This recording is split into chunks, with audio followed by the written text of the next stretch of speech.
आप पूछना कोई बुजुर्ग महिला हो या कोई बुजुर्ग पुरुष हो,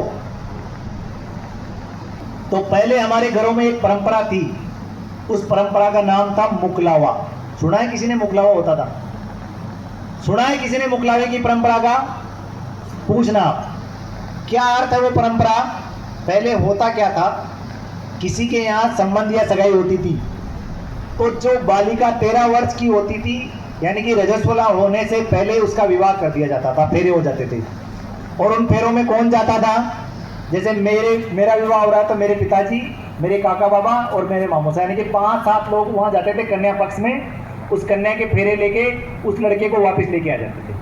फिर जब वो व्यक्ति, वो स्त्री परिपक्व हो जाती थी, 18-20 साल की हो जाती थी, तब फिर मुकलावा होता था।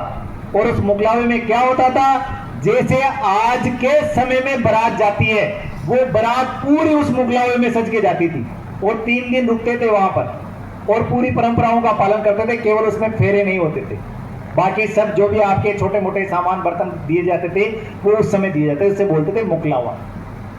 ये परंपरा हमारे पुरखों की थी। इस परंपरा को धीरे धीरे इन्होंने क्या कर दिया,